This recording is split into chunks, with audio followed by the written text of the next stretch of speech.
Welcome to the Toca Backstage Podcast. Join Toca's Executive Director, Chris Wolf, in conversations with the artists and people behind the scenes of the Torrance Cultural Arts Foundation's performances and events. Welcome to another edition of Toca Backstage. This is Chris Wolf, the Executive Director. It is my honor and privilege to be speaking with Michael Londra, who will be, whose show Ireland with Michael will be presenting soon. Thank you so much for taking the time. I certainly do appreciate it. Thank you so much for having me. I'm already kind of annoyed that you're over in California enjoying what I hope is some sunshine while I'm in the middle of a blizzard here in Iowa. Yeah, I was actually just trying to adjust myself so I wasn't like staring into the sun. So I do feel your pain there. Yeah.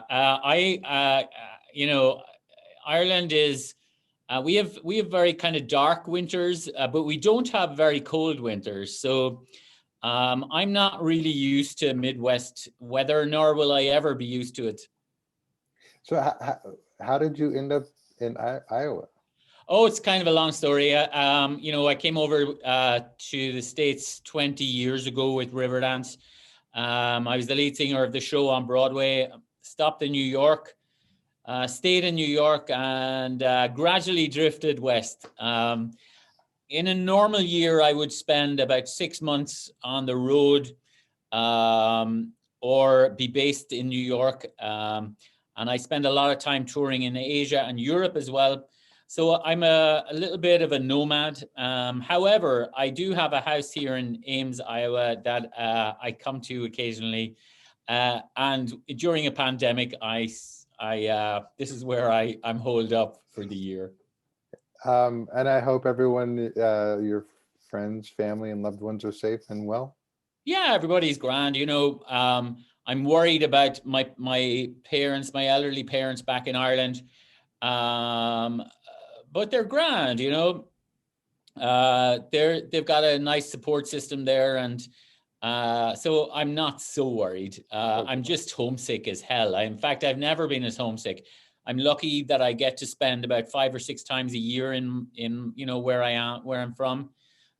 So this is longer than I'm now at 6 months. I was there last September. We're shooting this TV show for PBS called Ireland with Michael. And that was the last time I was there. I was due to fly home about 3 weeks ago, but because of the variants that are happening in the UK, they've really shut down Ireland all over again. Yeah. And I could go, but it would mean quarantine for 2 weeks before I even saw my parents. And I'd only be allowed to see them outside of their house. The protocols are very strict in Ireland. And so I'm just going to wait until April. Awesome. Well, so if I understand correctly, I was doing a little research, and you didn't start your singing career until your 30s? Yeah, I was 31 before I got my first professional gig. I kind of decided when I was around 30, I was working in services for people who had learning difficulties and mental health problems. I was a behavior therapist, and I was running very specialist units in Ireland and in London. And I grew up in a very musical town, so I always had that huge influence and interest in musical theater and opera and in traditional music. All of my family are singers. My mother had 11 brothers and sisters. They all sing and sang. So I had no choice but to be a singer. And I guess a few of my friends staged a bit of an intervention when I was about 29 or so, and they said, "Look, sort it out." And really, I kind of didn't think too hard. I said, "Look, I'll give it a shot." And luckily, it worked out. So you've always had this sort of the passion for music, or? Irish people aren't passionate by nature. We wouldn't call it that. I would never be passionate about anything. because that would require effort. And there's the secret to an Irish person's heart. But we don't consider it a passion. It's just inert. It's just who we are. Yeah. So by and large, Irish people grow up with this, grew up, and now to this day are surrounded by people where art is the norm. Art is part of your core. It is who you are. So, you learn about it. It's compulsory in schools, traditional arts, and that's carried out into our culture, because if you go out into a pub, somebody will stand up and sing, or, and that's what you do in a pub. Also, those same people will go to theater, or go, in my particular town, we've got the National Opera House, which some of the special actually is filmed in. And so we grew up where all of these famous opera stars would come to our town, and they would sing a rare opera in the opera house, and then come down to the pub afterwards, and you'll have my Uncle Paddy singing a traditional Irish song, and then he'll say, now we'll have so-and-so from Russia who will sing us something from La Boheme. And that's the kind of culture that Ireland is. Passion, not so much.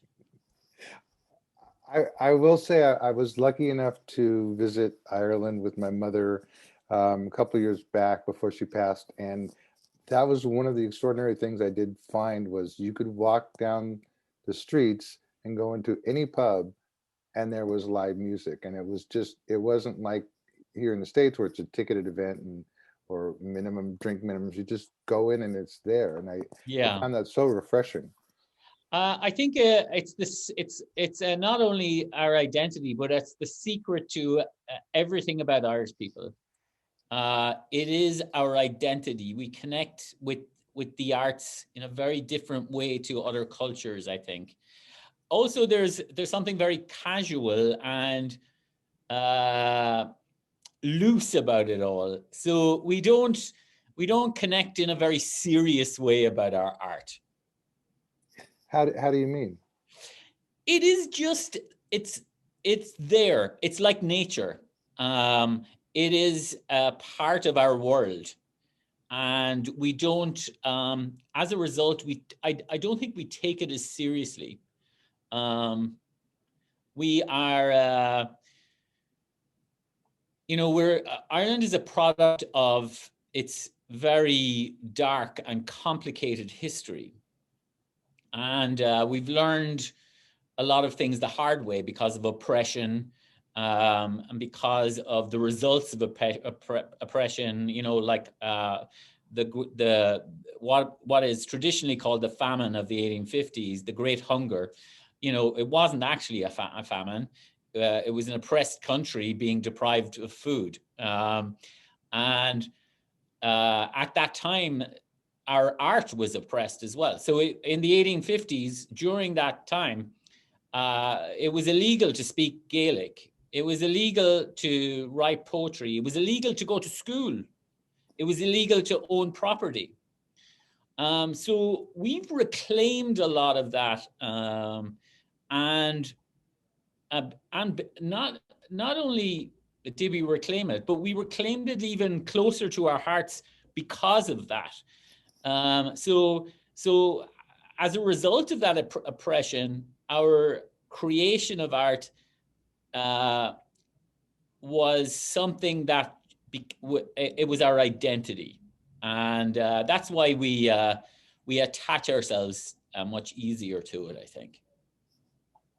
And I'm wondering, do you think that, I mean, I know you don't call it passion, but that inbred sort of sense of music is sort of translates to the stage, and that's why perhaps Irish music, songs, and shows are so popular here in the States? I think that it's a combination of things. I think that is certainly the case. I think that writers, in the 1800s and early 1900s started to kind of write in a different way as an act of defiance, but also um, uh, it was a sense of pride. There's a sense of pride about it, and so we wear our creation, our creativity as a badge of honor, and because we're everywhere. There are Irish people I've been lucky. I've been able to sing in 60 countries or so. And no matter where I've gone, there's that Irish community that we were moved around the world back when we were ruled by England, but we exported ourselves around the world. And I think that's the key, is that there's connectors everywhere. There are probably around 45 million Irish Americans here. And while I don't say that's the reason why Irish culture over here is popular, that certainly helps. Irish culture hits a place in people's heart that is very natural. And even if you're Italian American or wherever you come from, there is a connection that our music and our culture brings. I think there is an element to music that, it touches people's hearts. For America in particular, there's a big connection between your original music here, bluegrass, Appalachian music, country music here, very much rooted in Irish and Scots-Irish tunes. A lot of your cowboy tunes are Irish songs with American lyrics. And, we in the 1850s and the kind of formative years of this country, there was a lot of us over here helping and being involved. So we created that world as well. Irish America is much bigger than Ireland will ever be. And Irish American culture, while very different ultimately to what it is in Ireland, is a dominant force. It's massive. Irish American music, it gave me a life, which is wonderful. And you were basically introduced to people in the States and around the world in river dance. And from what I understand, you were sort of discovered from your time on stage in Ireland? Yeah, I was. Yeah. So at that time, I decided to try musical theater, and I hadn't a clue what I was doing. But I kind of, learned how to perform songs. And the first kind of big show that I auditioned for was for a show called JFK, which I had no idea what it was really. And it was in a very big theater in Dublin. I got a lift on my dad's friend's lorry to drive me to the audition in Dublin. I walked in. I had been out late the night before, did a terrible audition, but I had no idea that this was a pre-Broadway run of by a very important team of people. I don't know if you're very embedded in musical theater, but Bernie Jacobs of the Schubert organization had put this together. Like Larry Fuller was the director. There was like 13 Tonys in the line of people that I was singing to, and sure, I hadn't a clue. And I sang, and luckily I got the part. I had the cheek of singing Being Alive to them when I honestly had no clue about how I should be singing it. But it worked, and it put me into what was a very quick learning curve, and kind of sealed my fate, really. The opening night, Bill Whelan was there, who's the composer of Riverdance, heard me sing. And, the next week I got offered a job. About 6 weeks later, I was singing in Radio City, which was just insane. That's sort of you're right. That is a steep learning curve. Yeah. And, a year prior to that, I had never sung professionally or anything. I had no notion of it. I will say though, I took to it very quickly, and I very quickly realized that this was what I was meant to do, and I felt very much at home, downstage center in Radio City Music Hall, which was quite the start to a career. Now, so Mike, what was the idea behind Ireland with Michael? Well, over the past 20 years, I've kind of evolved and changed as a singer. I started producing a lot of concerts and theater around the world, and now I have a theatrical production company here, and we've a couple of Broadway credits. We're developing actually an old musical which has never been staged before, Summer Stock, the 1950s, Judy Garland, Gene Kelly. We've just got the rights from Warner Brothers to develop that, so that's my big project for the next 2 years. But all the while producing shows, the heart of my business is I still love to sing, and it's always connected to, nobody's going to come to hear me a program of Gershwin from me, because even though I can sing all that stuff, nobody wants to hear me sing it. I'd done a lot of PBS kind of shows over the years. There's Celtic Woman. I was very involved in that. Yeah. I didn't want to do another PBS special. I did a PBS special about 9 or 10 years ago, and in truth, I didn't really enjoy it. It wasn't my thing. But I've always wanted to do a regular TV show where I could just be a travel show host. I kind of wanted to be Rick Steves.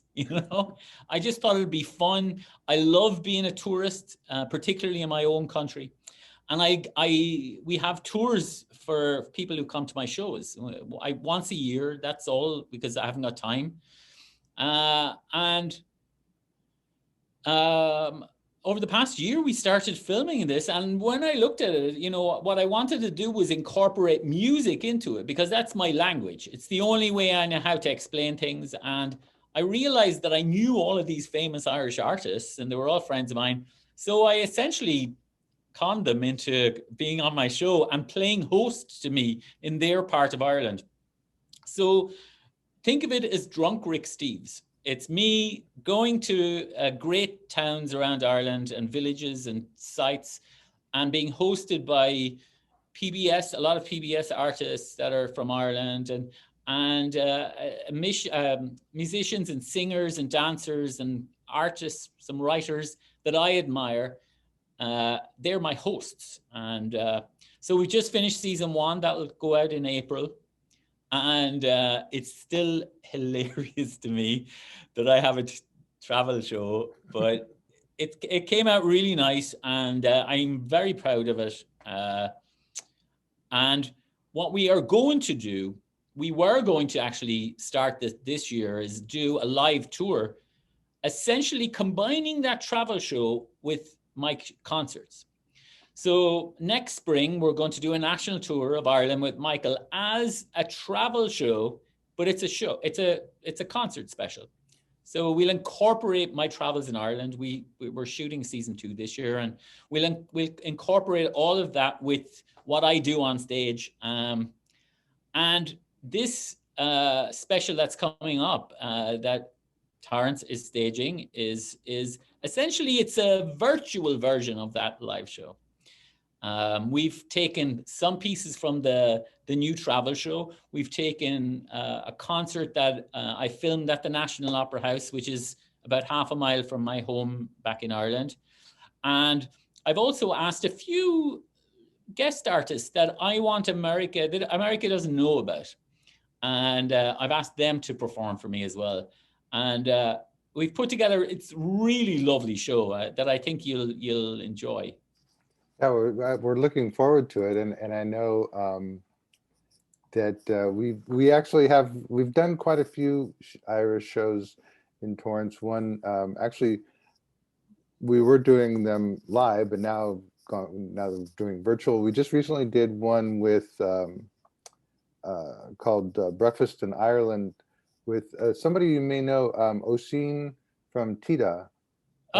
So Oisin from Yes. Teda. Yeah. Yeah. Oisin McDermott, a great friend of mine. And I actually toured as a guest singer with Teda about 10 years ago. Oh, really? Yeah, so I know Oisin very, very well, and I know the band very well. They're great friends of mine. And yeah, I can tell you exactly where I last saw him was in New York at APAP last January. I ran into him in the Hilton, and I hadn't seen him in about 6 or 7 years, and it was like I saw him the day before. I actually, the last time I actually saw him in person was at the Western Arts Alliance conference, where he called me to meet him in the lobby saying, Chris, I have to go. Samantha's about to have my baby. I was just going to say the babies. Can you set up my booth and take it down for me? And I said, sure, I'll do that. That is hilarious. But yeah, Oshin is a wonderful guy. But basically, he and Samantha did a show for us live via Zoom from their home. Sligo. Yeah, and it was wonderful. They're just so entertaining, those two. It's funny you should say that because I just sent off the itinerary for season 2 of Ireland with Michael, and Oisin doesn't know it, but there's a whole episode on Sligo, and I actually put his name in there because he's going to be on it. He just doesn't know it yet. That's wonderful. I won't tell him. I'll let you. So we're looking forward to this show. And what are your? I mean, now that we're hopefully coming out of this whole COVID thing, what are your plans for the future? There's a few things that. Because as I said, I like a lot of the offstage stuff. So I like putting together projects, and certainly I've got 2 musicals that I'm going to be working on for the next couple of years. I'm doubling down on the TV show. So because I'm connecting with it and I'm enjoying it. I love highlighting young and new artists that people in America in particular haven't seen before. And I think that's an easy vehicle to kind of put together for these people. And I see that Ireland with Michael, the live show being kind of key part of that. And I think that's going to be the next few years for me. I've learned a lot from COVID, like everybody else has. And I'm going to try and not work as much, which is not that easy for me. Yeah. So, but I'm going to maybe spend a bit more time at home in Ireland and maybe a bit more time just me being a tourist on my own without bringing my laptop or a film crew. Yeah, that's a hard thing to do. When people talk about retirement, I'm like, I don't know what I would do. It's like, I know, yeah. Oh, I've no intention of retiring. I'll work until I'm dead. I'm happy enough doing that. I have been kind of eyeing somewhere a permanent base somewhere in Europe, a little warmer than Ireland, but at least close to Ireland that I can be over in an hour. Yeah. One of the things that the Torrance Cultural Arts Foundation does, besides present shows now virtually, but also in person, is we like to mentor and introduce or help guide young artists who are coming up. One of the things I like to always ask on these podcasts is, what words of wisdom do you have to any young performer who wants to sort of make their break? There's a few things. I think there's a lot of obvious things that I think that's very easy to say. First of all, know who you are, know what you bring to the table, and be confident in that.